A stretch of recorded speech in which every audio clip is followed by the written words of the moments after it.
তো ভিউয়ার্স, আজকে নতুন টপিক হলো পাসপোর্ট সাইজ ফটো আমরা কিভাবে বানাবো। খুব সহজে বানানোর জন্য যে পদ্ধতিগুলো ফলো করতে হবে আপনারা লক্ষ্য করুন। প্রথমে ফটোশপ 7.0 ওপেন করে নেওয়ার পরে আমরা 2-3 রকমভাবে ফটোটাকে ইম্পোর্ট করতে পারবো। আমরা যেমন ফাইলে গিয়ে ওপেনে ক্লিক করার পরে এখান থেকে আমরা ফটোটা চুজ করে নিলাম। আপনাদের লোকেশন ওয়াইজ যেখান থেকে ইচ্ছা চুজ করে নিতে পারেন ওপেন করা, বা আপনি ডবল ক্লিক করে যে কোনো অপশানে গিয়ে আপনি আপনার সি ড্রাইভ থেকে হোক যে কোনো জায়গা থেকে হোক, আমরা এই ডেস্কটপে আছে আমাদের এই ফটোটা, আমরা এটাই নিয়ে আজকের টিউটোরিয়ালটা বানাবো। তো ফটোটা আমরা যে কোনো প্রকারে বা ড্র্যাগ করে এনেও দিতে পারবো। ফটোটা ওপেন করার পরে প্রথমে আমরা ক্রপ করে নেব। তো আমাদের এই আপনারা দেখতে পাচ্ছেন ক্রপ টুলে যাওয়ার পরে অ্যাকচুয়াল পাসপোর্ট সাইজ 3.5 সেন্টিমিটার ওয়েতে এবং হাইটে থাকবে 4.5 সেন্টিমিটার। আপনারা এটা ভালো করে নোট করে নিন। এই সাইজটা অ্যাকচুয়াল পাসপোর্ট সাইজ। তো রেজুলেশন থাকবে আমাদের 100 থেকে 200-র ভিতরে। তো আপনারা যেটা পছন্দ করেন, আমি মনে করি 200 রাখা ভালো। এখানে পিক্সেল আর সেন্টিমিটার, আমরা তো সেন্টিমিটারে সব সাইজটা মাপছি, তো সেক্ষেত্রে আমরা সেন্টিমিটার নেব। যদি আমরা ইঞ্চিতে করি তাহলে আমরা ইঞ্চিতে নেব, তো আমরা সেন্টিমিটার চুজ করে নিলাম। এরপরে আমরা ফটোটাকে আমরা ক্রপ করে নেব। এবারে আমাদের কিবোর্ডের আপ ডাউন বাটন দিয়ে আগে পিছু করে নেব। কিভাবে সব দিকে সমান জায়গা বজায় রেখে চোখের আন্দাজ দিয়ে সুন্দরভাবে এটাকে ক্রপ করে নেব। ক্রপ করে নেওয়ার পরে আমরা এখানে ব্যাকগ্রাউন্ড কালারটাকে চেঞ্জ করার জন্য ম্যাজিক টুল ব্যবহার করব। ম্যাজিক টুলটাকে নিয়ে আমরা এখানে সিলেক্ট করব। করার পরে আমরা ডিলিট বাটন চাপবো। এটা সিলেক্ট হয়ে যাওয়ার পরে যদি আপনাদের এরকম কোনো জায়গায় বাকি থাকে, এটা তো পারফেক্ট আছে একদম। যদি কোনো জায়গায় বাকি থাকে শিফট চেপে আপনারা এরকম ক্লিক করবেন সেইখানে গিয়ে, তো সেই জায়গাটা পূরণ হয়ে যাবে। তো হয়ে যাওয়ার পরে আমরা এখান থেকে ডিলিট বাটন চাপবো। চাপলে আমরা দেখতে পাচ্ছেন ব্যাকগ্রাউন্ডটা চেঞ্জ হয়ে যাচ্ছে। আপনাদের দেখানোর জন্য আমি ব্যাকগ্রাউন্ডটা চেঞ্জ করলাম, কিন্তু অ্যাকচুয়ালি আমার ব্যাকগ্রাউন্ডটা চেঞ্জ করব না, ব্লুটাই ভালো লাগছে। তো আমরা কন্ট্রোল জেড চেপে আবার ফিরে আসবো। কন্ট্রোল টি চাপলে আমরা আবার এই যে সিলেকশানটা হয়ে আছে এটাকে আমরা ডিসিলেক্ট করতে পারবো। তার জন্য কন্ট্রোল ডি চাপতে হবে।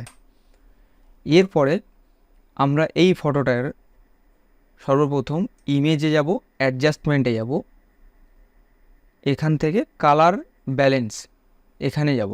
যাওয়ার পরে এখানে আপনারা দেখতে পাচ্ছেন এটা সরালে রেড, সায়ান, ম্যাজেন্টা এরকম।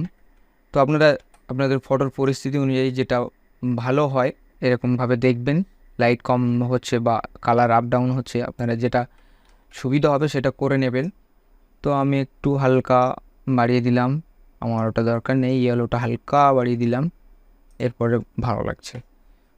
তো এরপরে আমরা আবার ইমেজে যাব, অ্যাডজাস্টমেন্টে যাব, এখান থেকে কার্ভসে যাব, বা এখানে আপনারা দেখতে পাচ্ছেন শর্টকাট কি দেওয়া আছে Ctrl+M, দেখতে পাচ্ছেন Ctrl+M। যদি আপনি এটা কেটে দেন, আমি Ctrl+M কিবোর্ডে মারছি, চলে আসলো। তো এটা থেকে একটু হালকা ব্রাইটনেস বাড়িয়ে দিতে পারেন, বা এটা যদি কমান তো ব্রাইটনেস কমে যাবে। এটা আপ, এটা ডাউন। তো আমরা একটু হালকা বাড়িয়ে দেব, ওকে প্রেস করব। দেন আমরা এই ফটোটার উপরে একটা হালকা দাগ আছে, তো এটা আমরা ক্লিন করার জন্য ফিল্টারে যাব। ফিল্টারে যাওয়ার পরে আমরা এখান থেকে নয়েজ থেকে জেপিজি ক্লিন আপ, আমার এইটা জেপিজি ক্লিন আপ আমাদের এতে ইনস্টল করা আছে। আপনাদের যদি না থাকে আমার ডেসক্রিপশান বক্সে জেপিজি ক্লিন আপের দেওয়া থাকছে, আপনারা জেপিজি ক্লিন আপটা ইনস্টল করে নেবেন। তো জেপিজি ক্লিন আপে ক্লিক করলে আপনারা এখানে 20 স্মুথনেসটা এখানে 20। অ্যাকচুয়ালি এক্সাম্পলটা আপনাদেরকে দেখিয়ে দিই। যদি ফটো এরকম থাকে তো এরকম থেকে এরকম স্মুথনেস করে দেবে।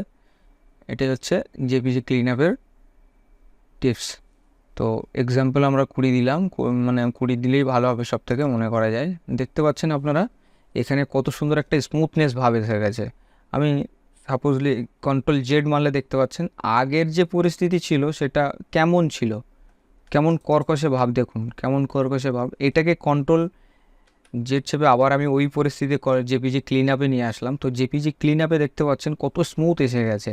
এরপরে আমরা চুলটাকে একটু কালো করে নেব। তো দুইভাবে করা যায়। আপনারা ইমেজে যাবেন, যাওয়ার পরে অ্যাডজাস্টমেন্টে যাবেন, সিলেক্টিভ কালার এই অপশানটাতে ক্লিক করবেন। সিলেক্টিভ কালারে যাওয়ার পরে ব্ল্যাকে যাবেন, ব্ল্যাক। এখানে যে কালারটাকে আপনি যদি মডিফাই করতে চান তো সেই কালারটা আপনি চুজ করে নেবেন। আমি এখন যদি ব্লুটা চুজ করি, ব্লুটা চুজ করে ডিপ করতে চাই, লাইট করতে চাই, আমি এখান থেকে করে নিতে পারবো। বা ইয়েলোটাকে, বা এই শার্টের কালারে হোয়াইট কালারটা যদি আমরা একটু মডিফাই করে একটু ডিপ হোয়াইট করতে পারি বা একটু লাইট হোয়াইট করতে পারি, যেটা করতে চাইবো সেটা এখানে করতে পারবো। তো আমি এখন ব্ল্যাকটা করে দেখাচ্ছি, আপনারা যেটা ভালো হয় সেটা করে নেবেন। তো ব্ল্যাকটা আমরা একটু ডিপ ব্ল্যাক করে দেবো, দিলে চুলটা আরও কালো দেখাবে, চুলটা দাড়িটা। তো এগুলো দিলে আপনারা দেখতে পাচ্ছেন কেমন হয়ে যাচ্ছে। কম বেশি হালকা করে দিতে পারেন একটু, যেরকম পরিস্থিতি অনুযায়ী। এটা করে দেওয়ার পরে দেন এটা আমরা একটু জুম করে চোখটা একটু কালো করে দেব। তো আমরা এই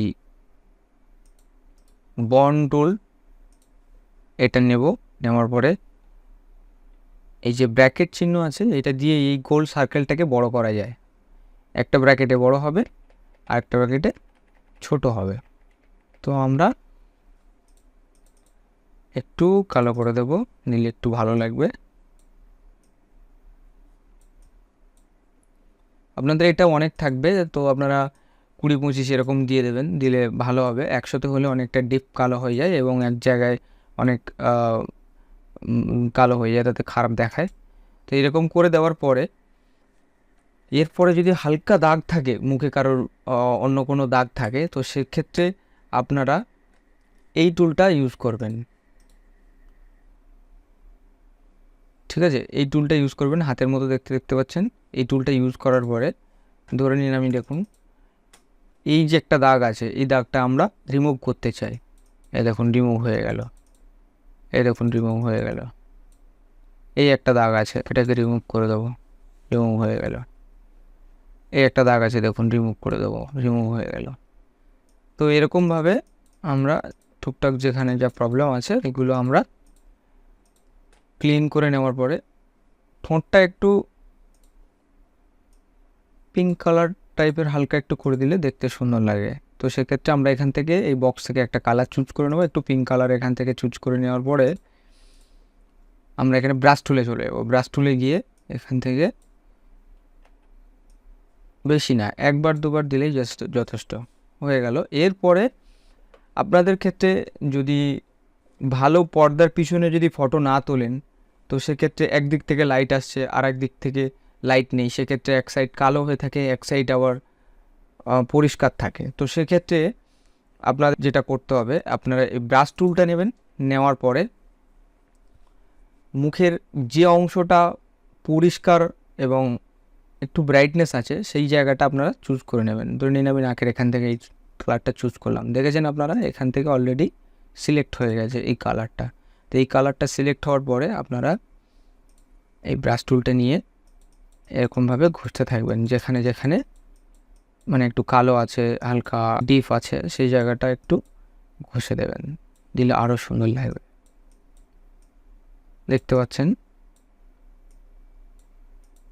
ফটোটা আরও স্মুথ হয়ে গেল, খুব সুন্দর দেখাচ্ছে। তো এটা হয়ে যাওয়ার পরে ইমেজে যাওয়ার পরে অ্যাডজাস্টমেন্টে যাওয়ার পরে অটো কন্ট্রাস্ট এই অপশানটা যদি আপনারা সিলেক্ট করেন, দেখতে পাচ্ছেন LT shift control plus L, এটা যদি সিলেক্ট করেন এটা অটোমেটিক্যালি একটা শার্পনেস এনে দেবে, একটা সুন্দর কোয়ালিটি এনে দেবে। এটা করা হলো, আপাতত দেখতে পাচ্ছেন আপনারা পুরো কমপ্লিট হয়ে গেছে ফটোটা। তো এবার আমরা একটা নতুন পেজ নিয়ে নেব। তো নিউ পেজ, ফাইলে গিয়ে নিউ করে আপনি A4 নিতে পারেন বা আপনার পছন্দ মতো সাইজ এখানে বেছে নেবেন। তো অ্যাকচুয়ালি স্টুডিও যারা তারা 4x6 এই সাইজটাই তারা ফটো সাজায়।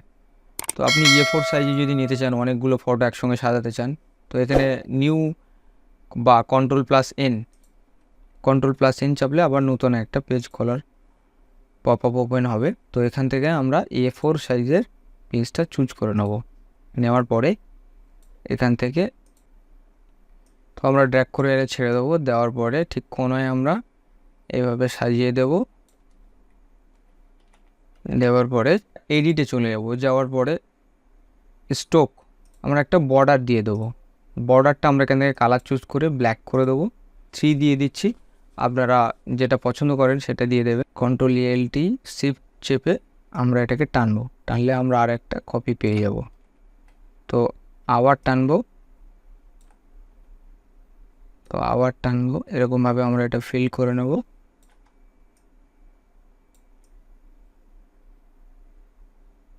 ঠিক আছে, 6টা ফটো আমরা সাজিয়ে নিলাম। এই পেজে 6টাই আসবে।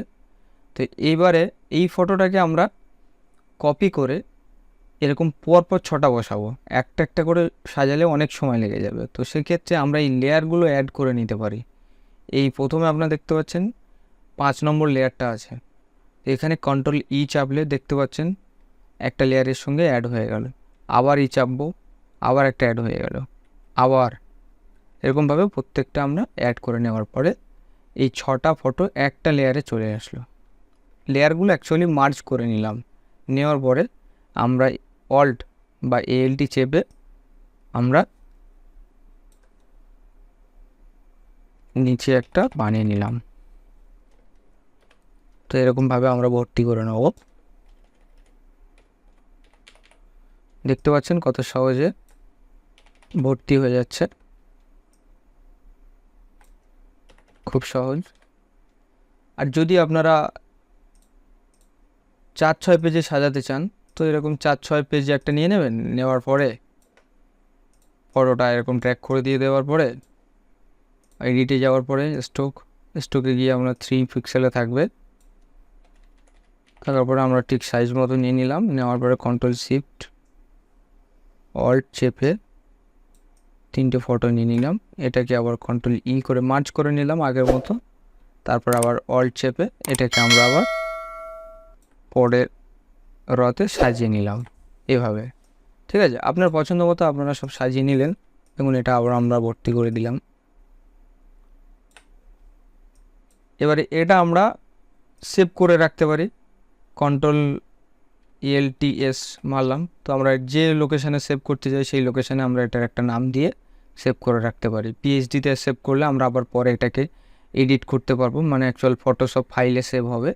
আর যদি আমরা JPG ফাইলে সেভ করতে চাই বা PDFে সেভ করতে চাই তো আমরা JPG করে সেভ করে দিতে পারি। পরে আমরা পেন দিয়ে দিতে পারি। তো এখান থেকে আমরা ডাইরেক্ট প্রিন্ট দিতে পারবো। ফাইলে যাওয়ার পরে এখান থেকে প্রিন্ট Ctrl+Alt+P। তো আমরা এখান থেকে না গিয়ে কিবোর্ডে Ctrl+P শর্টকাটে আমরা দিলে চলে আসবে। তো স্কেল টু ফিট মিডিয়া এই অপশানটা আমরা ক্লিক করব। করলে আমরা ভিতরে দেখতে পাবো এটা বাইরে চলে গেছিলো। তো এরকম দিয়ে আমরা এখান থেকে পেন্ট দেবো। এই হলো আমাদের টিউটোরিয়াল। আপনাদের যদি ভালো লেগে থাকে চ্যানেলটিকে সাবস্ক্রাইব করে দেবেন আর পাশে থাকা বেল আইকনটিকে প্রেস করে দেবেন পরবর্তী এরকম হেল্পফুল ভিডিও পাওয়ার জন্য।